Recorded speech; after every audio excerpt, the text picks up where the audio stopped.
Hey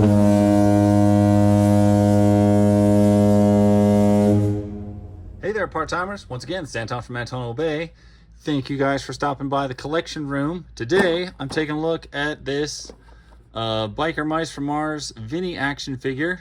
Mouse with a cool attitude with grip claw and hot dog. So he does come with a hot dog. Wonderful news. I am not the biggest Biker Mice from Mars fan in the world. The show came on after Ninja Turtles in time frame, and I was always a big Ninja Turtle fan. I was not wild about it. That said, I do have a certain place of charm for toys and properties of this era, and the fact that these were by Nacelle, they were at Walmart, I was very excited about seeing them. I was really looking forward to the Cowboys of Moo Mesa coming out. Looks like we may get a couple of those. I haven't seen any at Walmart, but I know there's 3 on the way. Hopefully they will finally get on the way. Where these are not selling so well, I'm a little bit worried about it. But in any case, I was able to pick this guy up for $8. And considering he is a $36 action figure, which is insane. That is way too much for a figure. Just period, I'm not doing it. But at an $8 price point, you want to clearance that out and chuck it my way for $8, I'm on board. They had, at this particular Walmart, they had Vinny. They had all 3 of the the Mice's motorcycles, and they had Modo. The only one they did not have, what's his name? The leader. I forget his name. Anyway, so I was able to get 2 of the 3. I did not pick up the bikes. The bikes were on clearance for $20.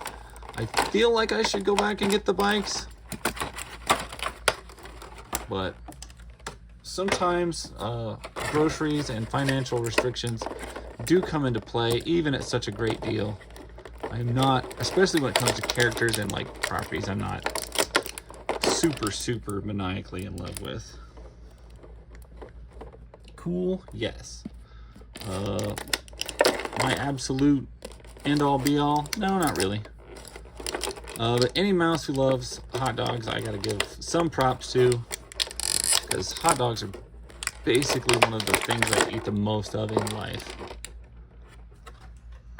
Anyway, let's take a look at him. Well, you know what? We're gonna stand him there, and maybe we're gonna look at his accessories first. He gets some sort of weird grabber claw weapon. It looks like a modified crowbar, and the paint on him looks really good. He gets one head that is a happy face, and one head that is in his helmet with apparently his antenna folded down. I really like the helmeted head addition. That's super cool, and we get whatever kind of gun this is. I'm not familiar enough with the show to actually know. He comes with 2 fists, which I like. Good for punching stuff. And 2 hands that are kind of open. And then he's got the 2 grabbing hands, and then he comes with this hot dog. Now, I have seen action figures come with much better hot dogs than this. This hot dog is brown. It has no ketchup on it. I feel like to really be good, the hot dog should be a little redder, but whatever. The figure itself actually feels quite nice in hand. I did notice this with the much cheaper Sectars figure. It looks decent, but it feels really nice. But I also noticed quality control issues, like certain pieces always break off whenever I get those Max Force robot things. So I kind of wanted to feel how this guy was, since he is a more expensive figure, and he feels fantastic, actually. He's got a really nice range of motion. So much that I drop him. Do we get an ab crunch? Some. And this tail articulation is decent. But yeah, it does have a nice feel to it. The paint on it is good, crisp, clean. He's got good, crisp, clean cartoon lines. I think it's good.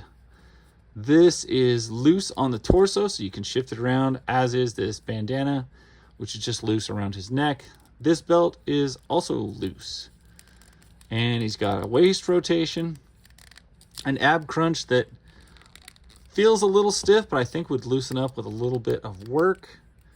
He's got nice big ball jointed shoulders, upper bicep cut, double jointed elbows.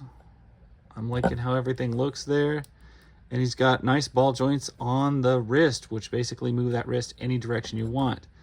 The neck looks around a lot. Looks like a dumbbell joint in there, but you can barely see it because these things are quite tight. Nice ball joint at the hip with a rotation. There is a touch of color change because one is the finished product of the paint, one is a smooth, hardened joint. Double jointed knees, which looks very good. And ankle rocker pivots, but no rotation of anything else like that. So all in all, that's a darn cool figure. He's got a good stance. There is a bendy wire, it feels like, in the tail, or maybe, no, not a bendy wire. I think it's just soft plastic, but it's on a ball joint, so the tail can kind of move and get out of the way. Yeah, the figure has a really nice feel to it. I can't express that like any other way. It just feels quite nice. I don't really want to go through all the other heads, popping them on there. Dang, that motorcycle helmet looks cool. Makes me kind of think about getting a bike for him. For 20 bucks, that would not be a bad buy. But anyway, if this, this was probably, we had these figures come out once, and they were decent. And I think this is considerably better than the original figures that came out. But I don't know. Is this your bag? If Biker Mice from Mars is your thing, I don't think you're gonna beat this guy. Like, this figure is fantastic. And it's certainly at $8, shoot, I recommend anybody to buy one if you just want a cool Space Mouse in your action figure collection. I'm gonna just go ahead and like give him a hard recommendation because this is a cool figure. And for that price, yes. For the $36, I would tap out. I'm not into Biker Mice from Mars that much. That said, if you take this quality of figure and put it into a Cowboys of Moon Mesa figure, I would be there at the $35 or $36. No problem. That's too much to pay, but I'd still do it just for the rarity of it. Anyway, that's my take on it. I recommend this figure. Enjoy yourselves out there collecting, guys. Don't get burdened with too many things. And that's pretty much all I got. Later, part-timers. Bye.